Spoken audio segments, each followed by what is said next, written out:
The ab wheel, gimmick or greatest core training device of all time. Halfway through the 2020s, it's normal to be a bit skeptical about specialty training tools. There's a lot of really dumb stuff out there. I'm looking at you, stomach vibration machine. Sometimes, though, a piece of training equipment comes around that's actually worth it. The ab wheel is one such piece of equipment. It's the real deal, and after using one myself for going on a decade now, I can say with complete certainty that, aside from straight up heavy lifting, the ab wheel is the single greatest way to train the abs there is. My opinion here, of course, but I don't think anything else even comes close to it. The truth is, strong people have been training their abs with some kind of rollout for a very long time now. The ab roller is a relatively new product developed in 1994 by Don Brown following the release of the Reduce-A-Wheel in the 1960s, but the rollout was a barbell exercise long before that. This is an old school training method we're talking about here, not some money-driven modern-day attempt at doing something new to draw you in. I will talk mainly about the ab wheel today because that's what I have the most experience with, but keep in mind there are many ways to do the exercise. You can use a barbell, rings, or if you have a hard surface, even just a couple towels can do the trick. There are also specialty products like core wheels that let you move each arm independent of the other. I have a pair of those myself and they're awesome. Today's video is made up of 4 parts: form and technique, muscle, strength carryover to other things, and I'll end with some thoughts I have on using the ab wheel long term. Let's get started with form.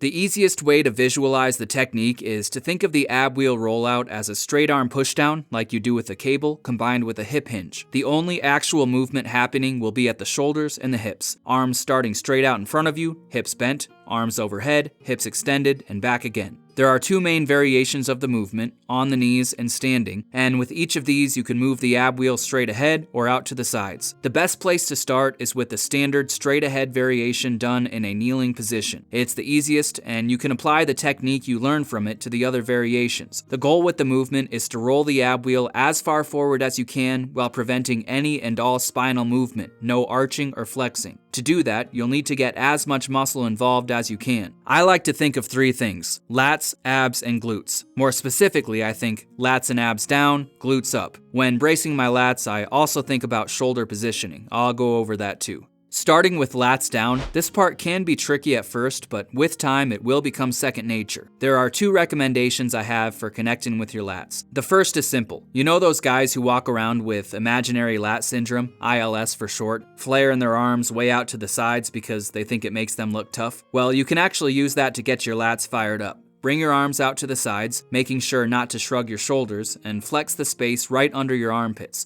It can help to imagine your goal here is to somehow flex so hard that you pull your armpits towards each other. Also, and this will help with bracing the core and the glutes as well, I always try to think in 360 degrees. Rather than the lats being a back muscle, think of them as wrapping around your entire body. Once you feel your lats, try to flex them down towards your waist. If the ILS method wasn't enough, there is a simple drill you can do. Raise one arm overhead, then slowly lower it down until it's pointing straight out in front of you while trying to flex your lat on that side as you do. Be sure not to shrug your shoulder during this part. Once you're there, bend your elbow to an angle slightly wider than 90 degrees and externally rotate your shoulder. You should feel the most intense lat contraction of your life. Hold on to that and repeat with the other arm, then move your arms into that tough guy ILS position again and repeat the steps from there. I recommend holding the ab wheel in one hand as you do this. That way, once you're set, you won't need to worry about picking it up and losing your brace. All you'll have to do is grab on with your other hand and get started. Shoulder positioning plays a big part in this. Your shoulders should remain depressed, pulled down as far as you can get them at all times during the movement. It's very difficult to correctly brace with your lats when your shoulders are shrugged. A good way to visualize this is to imagine you have these huge pockets on your pants that go all the way down past your knees, and without bending at the waist or rounding your back, you need to reach your hands down to the bottom of them. Vertical shoulder positioning, up or down, is easy. Just keep them down. But what about horizontal, forward or back? Initially, a neutral shoulder position will probably be the most comfortable, and that's completely fine. But if you have the mobility for it, and I highly recommend working towards it if you don't, I've found you can increase the brace in your lats even further by protracting your shoulders, bringing them forward. If you come from the world of barbell lifting, or just a typical gym setting, the idea of protracting your shoulders during any kind of exercise might seem like a bad idea. Almost everyone says that when lifting weights, you need to keep your shoulders back, and that anything other than complete retraction of the scapula is the end of the world and will mean a shoulder injury. I won't say that's wrong, even though there are elite benchers out there like Alex Leonidas who have been maxing out for years now using non-retracted variations without any shoulder issues whatsoever from doing so.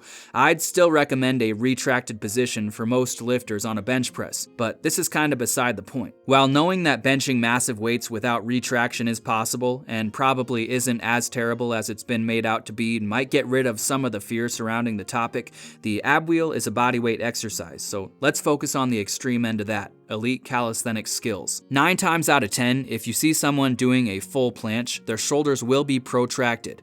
And for anyone unfamiliar, a planche is essentially a plank with your feet levitating in the air. Crazy. If calisthenics athletes can support their entire body weight in that position, it's unlikely something as basic as the ab wheel rollout will cause any shoulder issues. Okay, but why? Why not keep the shoulders neutral or back instead?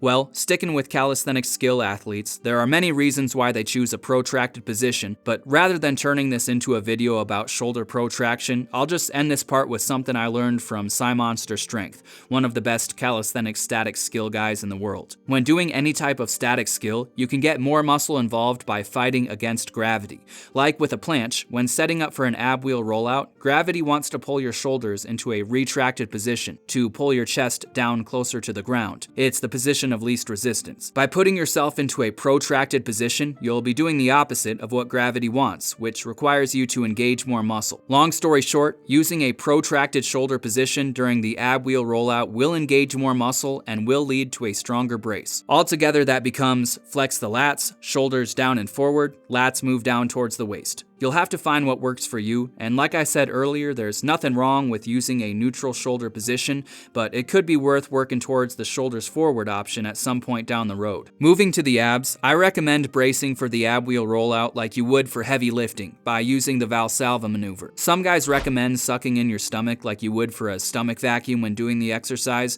because supposedly that will help to keep your stomach from bulging out, preventing you from getting a midsection like some kind of 300-pound strongman or something like that, but in my opinion, that completely misses the point, and this is neither the time or the place. Pulling in your stomach during the rollout will dramatically reduce your power level, and it will increase the risk of lower back injury. You'll make it much further if you think in terms of performance rather than bodybuilder bro science with this one. Not to say there's anything wrong with bro science, it often leads to lots of muscle, I just wouldn't follow it here. And anyway, the ab wheel works the transverse abdominis either way, the deep ab muscle responsible for cinching the stomach, regardless of how you brace during the exercise. Using the Valsalva maneuver isn't going to magically give you a bulging stomach. My recommendation is to think of the ab wheel like you would a heavy deadlift. You wouldn't suck in your stomach for that would be dumb. To lift the most amount of weight, you take in as much air as you can, hold on to that air, and brace with everything you have as if preparing for a punch to the gut. It's the same with the ab wheel. At the start of every single rep, take a deep breath and brace your core. As with the lats, I like to imagine the abs are bracing down towards my waist too.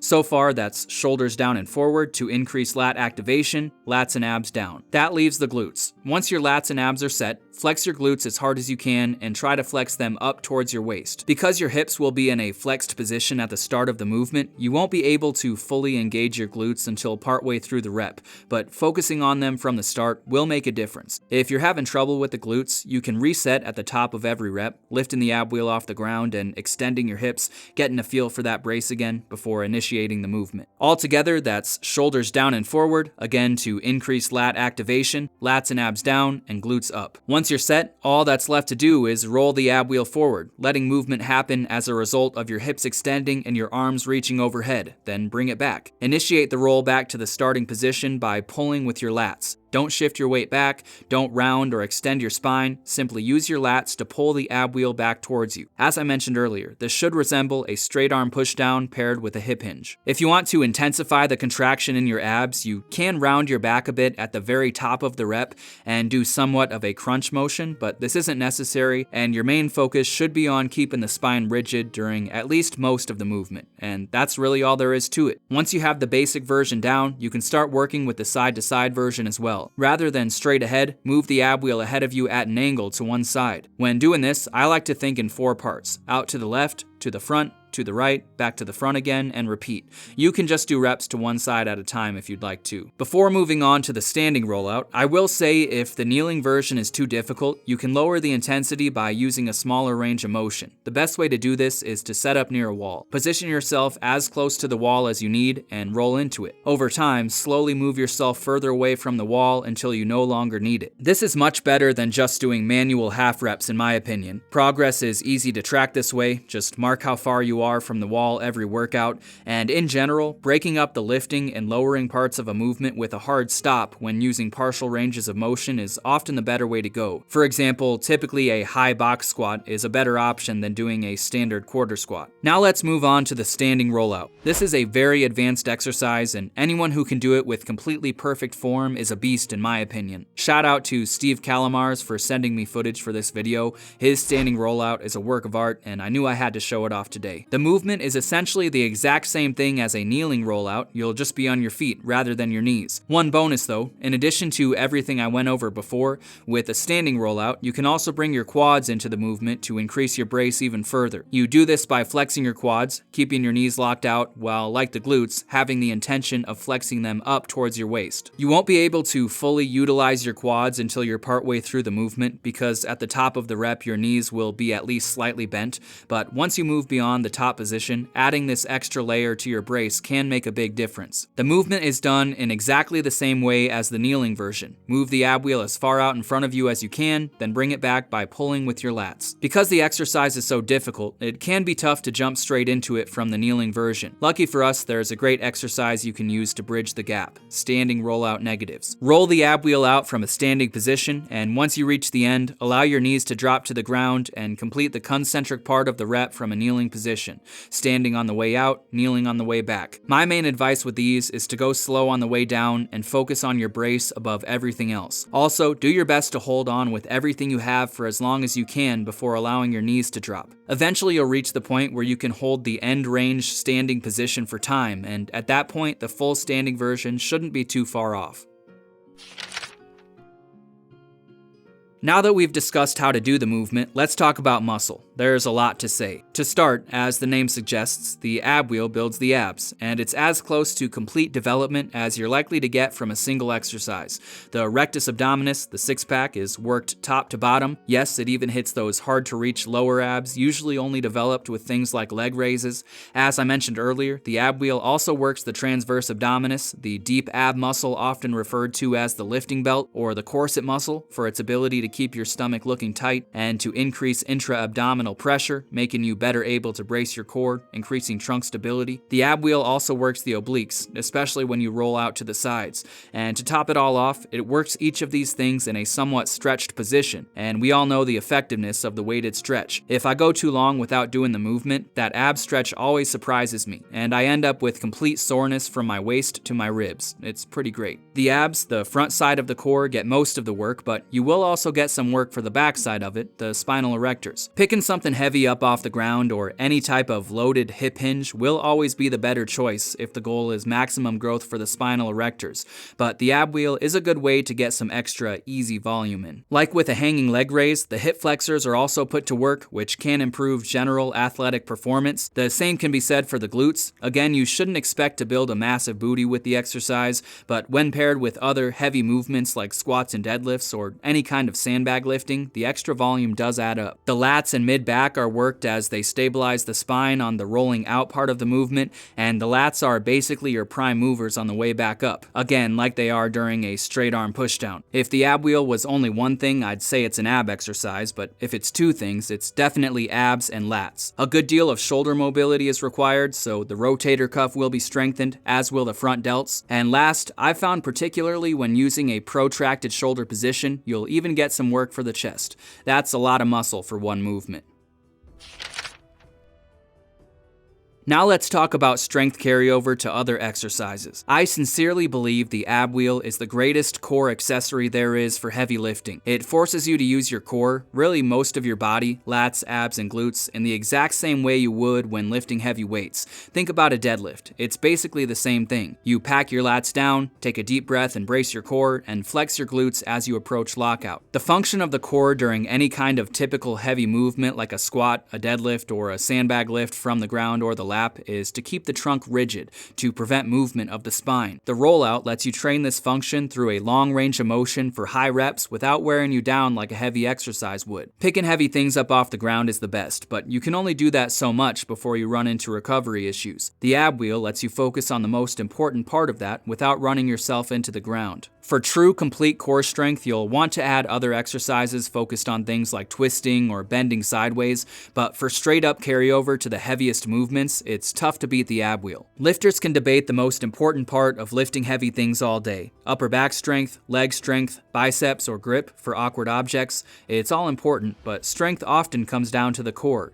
It doesn't matter how strong your legs are if you get folded in half because your core wasn't strong enough to keep you upright. It's easy to see why, too. The upper back has the ribs and everything else, the legs have the femurs, but the core doesn't have any solid structure to rely on, besides the spine, but the spine itself isn't really that strong. Nothing like solid bone. With the core, the muscles themselves must become strong, and the ab wheel will get you there. If you lift heavy, I highly recommend it. The rollout has carryover to other things too, like advanced calisthenic skills for example. Without heavy lifting, the core can fall behind for calisthenics athletes. I'm not saying it always does, but it can. They might have well-defined abs, but the ability to resist movement when faced with high levels of tension isn't always there. This becomes an issue when trying to keep the back straight during something like a front lever. The ab wheel lets you develop that strength with just your own body weight. It's like a cheat code for getting the core strength benefits of heavy lifting without lifting heavy. Last but not least, I just want to share my thoughts on using the ab wheel long term. The first thing I'll say is the basic kneeling rollout is likely to become too easy for you much sooner than you'd expect. The kneeling rollout is much closer to a beginner exercise than an advanced one, and at a certain point, probably relatively early on, the ab wheel works fast, sticking to straight sets with the kneeling rollout will become a very inefficient way to train. The rollout is one of those movements that requires a good deal of self-awareness on your part. It's easy to settle and get stuck doing the basic kneeling version for way too long. Maybe because it's typically an exercise that's just thrown in at the end of a workout. But if you want to continue improving long term and benefit from everything the ab wheel has to offer, you will eventually need to increase the intensity level. My favorite way to increase the difficulty of the basic kneeling rollout is to use it in a circuit. It works the exact same way as other bodyweight exercises. Basic straight sets without any added weight will eventually become too easy, but using the ab wheel in a circuit with 3 or 4 other bodyweight calisthenics moves lets you train to and beyond failure in much less time by changing the target form of progressive overload from more reps or more weight to increased training density, meaning more work in less time. A basic circuit of chin-ups, dips, inverted rows, decline pike push-ups, and the ab wheel will push you beyond your limit in minutes. Every muscle involved with the ab wheel gets worked with every other movement. Fatigue continues to build and compound as you progress through the circuit. You'll reach failure with the exercise and continue reaching it over and over. Another thing I've been doing is taking the concept of 1.5 reps to the extreme. A 1.5 rep means you go to the end range of a movement, come back halfway, go back to the end again, then complete the full rep back to the starting position. I've had great success using multiple half reps, increasing the time spent in that difficult end range position. For example, I have a 3-pump circuit where every rep is made up of 1 full rep and 3 half reps. I've also been experimenting with what I call 4s. I'm sure someone already has a different name for this somewhere, but basically you roll all the way out to the end of the rep, come back to the 3/4 mark, go back to the end range, come back to the halfway mark, go to the end range again, roll back to the 1/4 mark, back to the end again, then complete the full rep. That would all be counted as 1 rep. This teaches control as much as anything else. Straight sets using this method are tough enough, but done in a circuit, you'll hit your limit in no time at all. Pauses in the end range position also work great with the exercise. There's a lot of room for experimentation here. You can combine pauses and half reps and whatever else to create whatever you'd like. As long as the exercise challenges you and you keep pushing for more, more, you will continue getting stronger and building muscle. I believe circuits are a shortcut to reaching the standing rollout. They will let you jump straight from the basic kneeling rollout, possibly done with intensity techniques, all the way to the standing version. That's what worked for me at least. If you don't like circuits though, you can also just add weight. If you want to go the weighted route, here's what I would do. 1. Get your kneeling rollout to 10 reps using perfect form. 2. Add weight until you can do 10 reps with 25% of your body weight added to your body. 3. Work towards 10 full standing negatives. 4. Get your standing negatives to 10 reps with 25% of your body weight added to your body. 5. Work towards 10 full standing negatives with a 3-second pause at the end of every rep. 6. Get your standing negatives with the added pause to 10 reps with 25% of your body weight added to your body. 7. Get your full standing body weight rollout to 10 reps. 8. Continue adding weight to the standing rollout forever. So what do you guys think? Are you willing to give the ab wheel a try? Do you have any other methods you recommend for long-term progress? Let me know. If you're looking for a program that uses the ab wheel alongside calisthenic circuits and heavy sandbags, consider checking out my book, Sandbag Hypertrophy, over on Amazon. Link below. As always, thanks for watching, and I'll see you in the next one.